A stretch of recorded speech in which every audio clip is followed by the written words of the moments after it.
Mas Hao nih, coba Ya, ini menarik nih. Kalau rep-repan itu sebenarnya benar tindian atau gimana? ya rep-repan atau disebut dengan sleep paralysis ya. Ya. Sebenarnya kita melihatnya dikaji dari dua, pertama secara medis dan non medis. Cuman kalau secara medis bukan wewenang kami untuk menjelaskan di sini. Karena memang ada secara neurologi ya, secara ilmu kesyarafan itu ada penjelasannya. Di sini yang bisa kita sampaikan adalah secara non medis, secara metafisika. Sebenarnya rep-repan ataupun tindian atau disebutnya dengan sleep paralysis itu terjadi ketika kita ada kontak dengan makhluk astral. Ketika kita tertidur contohnya. Memang bisa dijelaskan waktu kita tertidur itu terlalu buru-buru ataupun kita belum siap secara saraf itu akan tegang secara beberapa menit ya.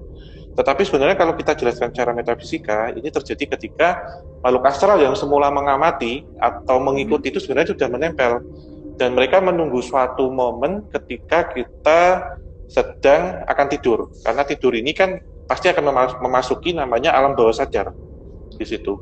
Dan saat kenapa mereka menunggu kita tidur karena mereka ingin masuk ke alam bawah sadar kita. Posisi waktu kita tindian atau rep-repan itu sebenarnya diri kita menolak gitu. Jadi resisten. Ada imunitas dalam tubuh kita secara metafisika. Sehingga mereka menekan seperti ini, menekan akan masuk dan posisi kita di situ pasti ada satu posisi kita tersadar, tetapi tidak bisa bergerak, yaitu mata. Sehingga waktu kejadian ini tidak bisa masuk, sosok astral ini tidak bisa masuk ke tubuh kita akan melihat sosok astral itu hanya sekian detik sebelum nanti dia akan pergi. Justru ini adalah kondisi aman. Kenapa demikian dibilang aman? Karena kalau kita tidak merasakan tindian, itu justru sosok astralnya akan merasuk ke kita, akan masuk ke tubuh kita. Itu. Jadi imunitas lah kalau saya bilang imunitas secara metafisika, secara non medis. Ya. Kenapa mereka mau masuk? Pertama suka dengan aura kita, ingin ngajak jalan-jalan juga bisa. Kemudian kiriman orang juga bisa. Kiriman ini bisa teluh, bisa santet, bisa juga pelet. Tetapi tubuh kita menolak. Sehingga waktu itu kita membacakan banyak doa apapun itu, terus kita menyebut asma Tuhan, asma Allah contohnya. Maka mereka sebenarnya akan menjauh dengan kita. Sehingga waktu tindian itu akan ada gesekan dua energi. Sehingga posisi kita saat itu akan seperti merasa lumpuh sementara atau sleep paralysis atau kelumpuhan sebelum tidur. Biasanya sleep paralysis kan terjadi sebelum kita tidur, Mbak.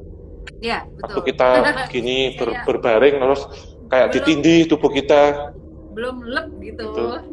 Ya, masih seperti microsleep gitu. Sehingga sewaktu kita tertidur, kita masuk ke alam bawah sadar seperti kita terhipnotis ya. Mereka saat masuk itu mereka akan leluasa membajak kita sebenarnya. Bisa nanti di situ terjadi kita diajak jalan-jalan atau kita mimpi buruk contohnya. Terus energi ilmu hitam ataupun sihir bisa merasuk ke kita sehingga terjadi serangan teluh, serangan pelet. Itu saat tidak terjadi. Justru menurut saya lebih aman terjadi sleep paralysis walaupun terkadang bisa dijelaskan di medis kalau kita tidak kuat bisa kena serangan jantung contohnya ataupun kelumpuhan ataupun kita bisa meninggal risiko terburuk. Tetapi secara metafisika justru sebenarnya kita malah selamat karena sosok astral ini melawan, ada penolakan. Dan ini juga terjadi di akhir, misal kita bisa membuka mata, kita melihat sosok astral itu pas di atas kita memang iya Mbak Sarah. Terkadang di kanan kiri kan kita ada yang menjaga nih, yang menjaga leluhur kita atau apa itu yang kamu pergi gitu, jangan ganggu cucu saya dan seperti itu. Nek misalkan kita ditindih itu kan pas di gini, karena mereka mau memposisikan diri kita sebenarnya untuk masuk ke dalam, untuk masuk ke dalam gitu. Untuk teman tadi siapa yang nanya semoga jelas. Aduh, kalau ngobrol sama Mas Hao itu nggak akan cukup waktunya. Mudah-mudahan kita akan segera bisa collab lagi ya Mas Hao. Mas Hao terakhir nih. Iya, amin. Pesan nggak buat teman-teman yang nonton di rumah? Apapun terserah. Ada yang ingin disampaikan nggak? Iya, sebenarnya kita dimanapun ya kita harus bersih diri. terutama pas pandemi ini sebenarnya kita diingatkan untuk selalu bebersih diri ya. Karena kalau kita lihat zaman dahulu di rumah orang tua kita, kakek nenek terutama atau buyut-buyut kita kan pasti disediakan tempat untuk cuci tangan, cuci kaki. Sebenarnya itu ada satu filosofi waktu kita berjalan itu selain bakteri, virus, kuman dan macam-macam itu kita bersihkan. Selama kita jalan ini kan kita nggak tahu ya Mbak Saranika dan Javanika semua yang mungkin nonton, bisa kita diikuti, bisa kita ditempelin, bisa kita nginjak atau apa, sehingga itu terbawa dalam tubuh kita. Saat kita bebersih diri, kita seperti ambil air wudhu, kita cuci tangan, cuci muka, cuci kaki, sehingga semua energinya akan luntur. Sehingga ada filosofi, jangan membawa kotoranmu masuk ke dalam rumah, jangan membawa emosimu ke dalam rumah. Sehingga saat kena air, karena energi air itu menenangkan, akan luntur di situ. Gitu. Jadi tetap ada pandemi atau tidak, setelah ini kita tetap harus budaya cuci tangan, cuci kaki, cuci muka. Karena selain kita bersih, kalau wes sih kayak ngarep omah, kalau orang dulu kan gitu Mbak Sarungnya masuk gitu. Sehingga ini memang budaya kita yang sudah luntur, tetapi saat pandemi ini kita diingatkan, kita ambil sisi positifnya, bahwasanya cuci tangan, cuci kaki, cuci muka itu penting. Gitu. Selain untuk menggalau energi, untuk melunturkan atau mencuci penyakit, juga kita bisa untuk membuang semua energi astral yang melekat pada kita, terutama yang buruk gitu. Itu sih. Teman-teman. Jadi sama dengan menjaga kebersihan physically dan nggak cuman kita fisiknya bersih juga, tapi secara energi juga kita membersihkan. Wije, apa tadi Mas Al bilangnya? Ayo sebelum bobo Wije gitu. Kalau Wije dulu. Wije sih gitu dulu. Jadi sih sebenarnya kalau ini aku matiin lagi komennya ya Mas Al ya. Iya Mbak. Nah, Mas Al udah bisa lihat aku belum ya? Sudah melihat, tapi yang di bawah itu masih gelap, nggak kelihatan. Iya. Cuman kalau saya pantau di HP sebelah sudah masuk, aman ya? Sudah oke, aman. Ya. Oh ya, jadi aku juga selalu sering banget berpesan sama Saradix kayak jangan terlalu menghubungkan semua hal dengan yang gaib. Kita juga harus pintar juga menggunakan akal juga, maksudnya logik juga gitu. Bener gak sih gitu? Dan kadang-kadang aku aja dengar suara nih, Mas Al dengar suara di bawah, budak gitu. Tahu apa yang di pikiran aku pertama? Takut maling. Itu lebih bahaya. Kayak waktu kemarin kejadian ada yang ngetok kamar Mas Al jam 3 lewat 3 menit. Itu ngetok, tak gitu. Terus aku buka, nggak ada orang. Aku telepon Wisnu, bukan dia yang ngetok. Jadi kita turun, aku bawa baseball bat, terus si Wisnu bawa golok ke bawah, kita cari, kita pikir maling kan, tapi alhamdulillah ternyata bukan. Nah itu makanya lebih mengerikan manusia daripada makhluk astral guys. Gitu. Sama ini misal, aku juga sebenarnya mau tanya, waktu itu sebenarnya kita udah pernah ngebahas, cuman banyak banget Saradix yang tanya, mungkin Mas Hao bisa menjelaskan apa sih yang dialami Mbak Sarah waktu pada saat syuting di episode terakhir dari Misteri Sarah. Jadi waktu itu ingat nggak Mas Hao, aku bilang aku tiba-tiba bukannya si sosok yang datang ke aku, tapi aku yang masuk ke dunia dia. Ingat nggak Mas Hao? Yang aku merem. Jadi pada saat masuk yang main video game gitu. Terang pada saat itu aku ketakutan kan, aku bilang sama Mas Hao kan, aku takut banget karena aku cuma takut pas aku merem udah di dalam situ nggak bisa balik gitu. Itu yang ada, aku ketakutan karena masih baru ya mungkin ya. Dan kita kan nggak tahu penyebutannya itu apa gitu. Mungkin Mas Hao bisa menjelaskan sebenarnya apa sih pengalaman baru, ada penampakan di belakang. sebenarnya apa sih itu yang aku alamin gitu, karena memang kalau misalnya disuruh cobain lagi, aku akan lebih berhati-hati dan belum berani terus terang. Gimana menurut Mas Hao?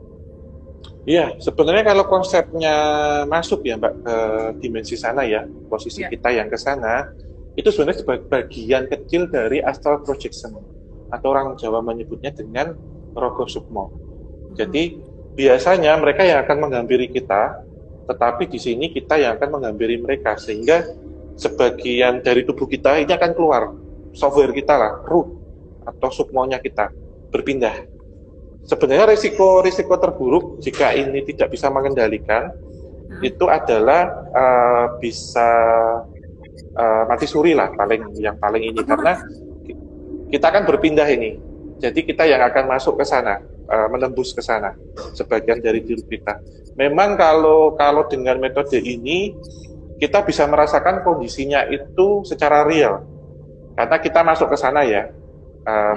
Bukan kita kemudian menarik energi di sana untuk ke alam kita, tetapi kita yang ke alam sana. Kebalik, justru sebenarnya ini salah satu yang saya pakai juga ketika melihatnya itu ingin merasakan secara heritage moment tourism lah, Mbak, disebutnya demikian. Jadi kita yang ke sana. Tapi kemarin waktu pada malam itu kan aku bilang sama Mas, aku takut banget sumpah, karena pada saat aku merem itu sejelas itu, dan aku nggak pernah, tapi pada saat aku merem aku bisa jalanin gitu. Jadi kalau aku nangkepnya itu adalah memori yang pernah dialami sama dia, tapi aku bisa lihat kiri kanan sesuai dengan keinginan aku gitu.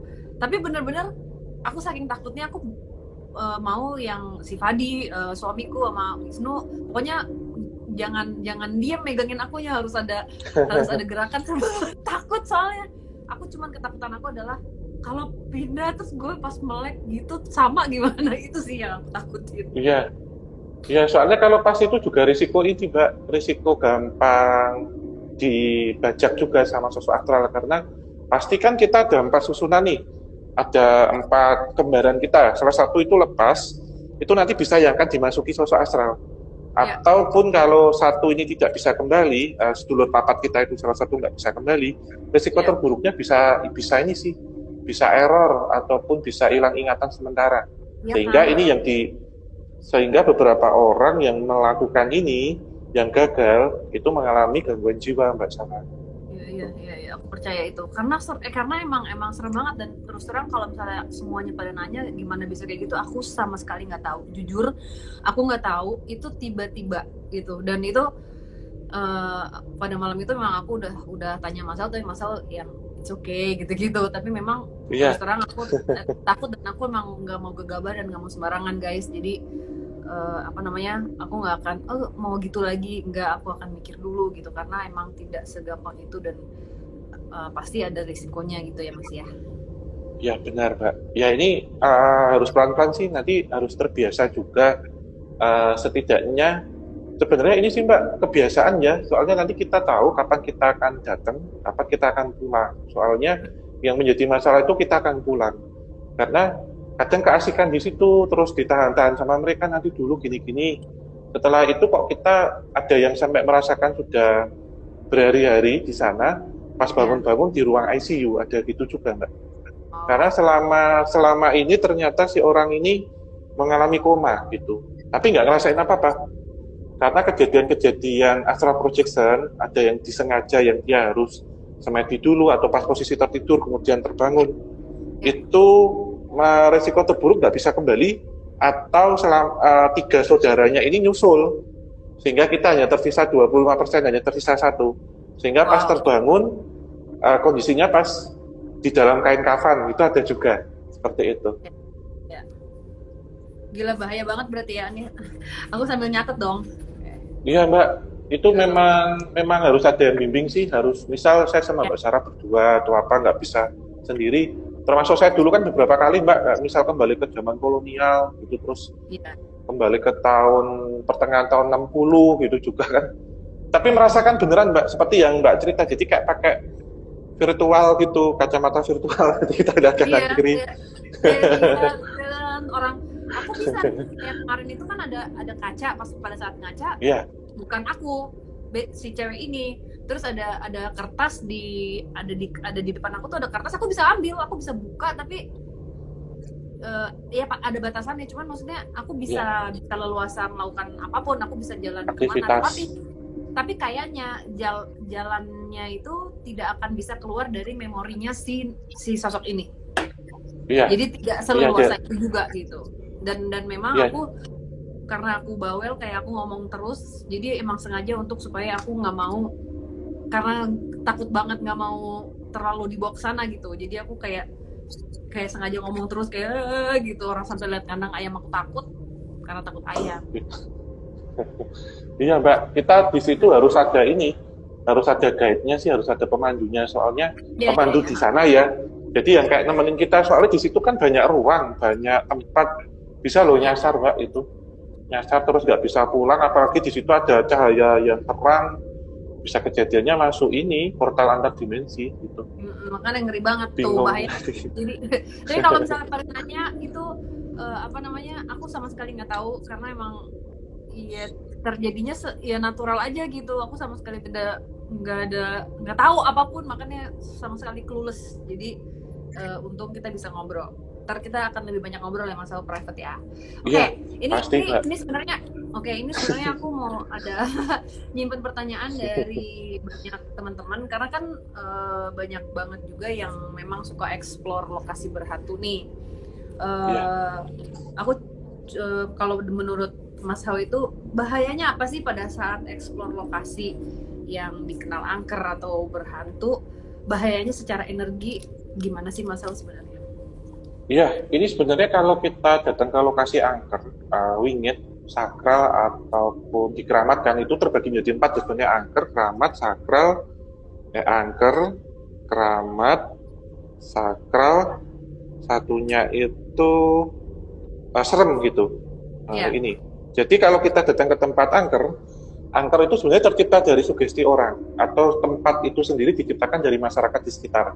Jadi angker di sini misal contohnya bangunan tua atau perempatan gitu ya. Terus kalau sakral itu berarti yang disakralkan atau dikeramatkan, ini hampir sama. Misal petilasan, kemudian punden, makam itu masuk yang kategori ini. Tadi pertama angker ya. Wingit terakhir Mbak, wingit. Jadi wingit itu dipercaya di situ ada penunggunya, di situ ada penunggunya. Jadi 4 karakter ini sebenarnya menurut saya paling bahaya jelas sakral ataupun keramat ya, karena di situ pasti tempat bukan orang biasa waktu itu. Misal ada seorang tempat raja misalkan atau kiai dulu pernah ke situ, syekh atau petilasan apa. Tetapi kalau kita mendatangi tempat angker ataupun tempat wingit itu kalau pas hari pertama kita misal mual-mual, kita merasakan atau kerasukan benturan dengan energi di situ, itu justru menurut saya paling aman itu Mbak, karena selesai pas hari itu juga. Tetapi efek jangka panjang, misal pas datang ke situ kok saya mau cari hantu nih, kok nggak ada apa-apa, aman semua, itu justru ada bahaya di balik itu nantinya. Semisal 3 hari kemudian, 7 hari kemudian, 40 hari kemudian, bahkan sampai 1000 hari, kita nggak tahu akan ada apa 3 tahun kemudian. Karena sosok astral ini ada yang dia pas hari itu juga seperti attack-nya ya, nyerangnya itu pas hari itu, ada yang dia kemudian menandai atau mengamati dari jauh dan menunggu saat kita lengah biasanya untuk menyerangnya. Serangan secara astral itu kan selamanya tidak kesurupan, kerasukan, tetapi bisa sakit keras ataupun karena di-latch ya. Ya benar, itu justru malah menurut saya yang paling bahaya seperti itu Mbak. Justru kalau saya datang ke tempat seperti itu, misal saya ada salah ya pas hari itu juga kita minta maaf atau apa, yang kurang dari kita apa, sehingga tidak ada dendam ataupun pengamatan di hari kemudian, karena posisi waktu lupa itu justru paling yang menakutkan. Karena pas waktu kita nyantai, pas kita kosong, namanya orang itu kan pasti ada hari apesnya, sehingga di hari apesnya itu atau pas fotonya dia akan nembaknya di situ. Gitu. Oke. Wow. Tuh jadi memang semuanya harus hati-hati, apalagi yang bersangkutan dengan energi ya. Jadi soalnya banyak yang apa ya, mungkin nggak percaya atau akhirnya jadi outputnya itu jadi meremehkan gitu loh Mas El. Benar. Iya. Karena aku juga kayak banyak banget yang nggak percaya ya, it's okay nggak percaya, tapi nggak ada salahnya walaupun kita tidak mempercayakan sesuatu, kita tetap menghormati gitu. Jangan kurang ajar juga, karena kita nggak pernah tahu apa yang ada di situ, apa yang sudah menjaga tempat itu tuh kan, ini tanah kan udah ribuan tahun gitu, jadi jangan main-main gitu ya. Ini kalau kan ngomongin orang nggak percaya nih Mas Hao. Aku pengen tahu deh, kalau Mas Hao, misalnya ini ada orang ngomong kayak, gue sih nggak percaya sama lu, gitu. Mas Hau gimana sih tanggapannya? Iya. Secara pribadi gitu. Secara pribadi ya, karena saya juga kadang menemukan seperti itu gitu. Sebenarnya percaya tidak percaya itu nanti kembali ke diri kita di sini. Tetapi ada baiknya pengutaraan kata tidak percaya itu setidaknya dengan ada sopan dulu aja. Jadi tidak seperti meremehkan atau menantang, karena percaya itu kan semuanya kan berbeda-beda nih Mbak ya. Semuanya kan berbeda-beda. Tetapi beliau-beliau di sana yang mendengar itu tidak serta-merta oh ya nggak percaya wes sudah gitu, nggak. Tetapi terkadang bagaimana sih cara pembuktiannya itu ngikutin kayak yang tadi sudah kita bahas sebelumnya. Bisa jadi setelah beberapa tahun kemudian membuktikannya itu dengan cara mereka lah menurut saya. Tetapi di sini sebenarnya ketidakpercayaan itu kita sampaikan, tetapi intinya tidak menganggap itu tidak ada gitu aja, tidak ada. Terus oh misal ya seperti saya sudah sampai gini nggak percaya itu bohong gini. Asal kita dengan kerendahan hati, insya Allah hal ini tidak akan menjadi malapetaka di kemudian hari gitu. Di kemudian hari menurut saya, karena beberapa orang yang tidak percaya di sini kemudian menantang yang saya tidak suka gitu.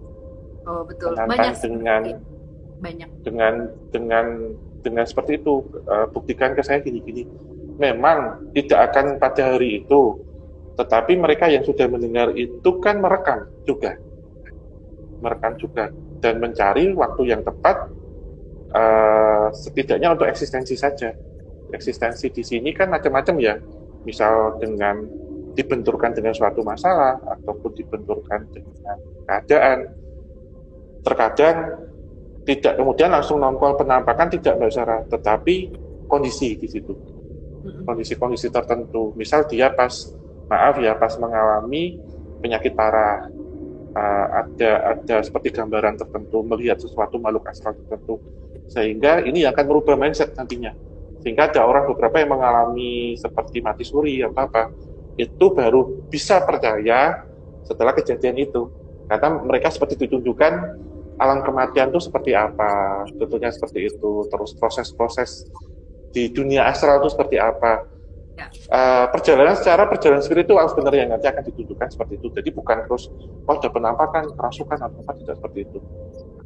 Jadi ya kalau aku sering banget gitu, banyak aku malah lebih menghargai misalnya ada orang yang komentar gini, aku sih nggak percaya tapi aku menikmati Diary Misteri Sarah karena dari ceritanya, dari pesannya itu aku menghargai, karena ya walaupun nggak percaya akan sesuatu bukan berarti kita tidak bisa berdiskusi, kita tidak bisa berteman, kita tidak bisa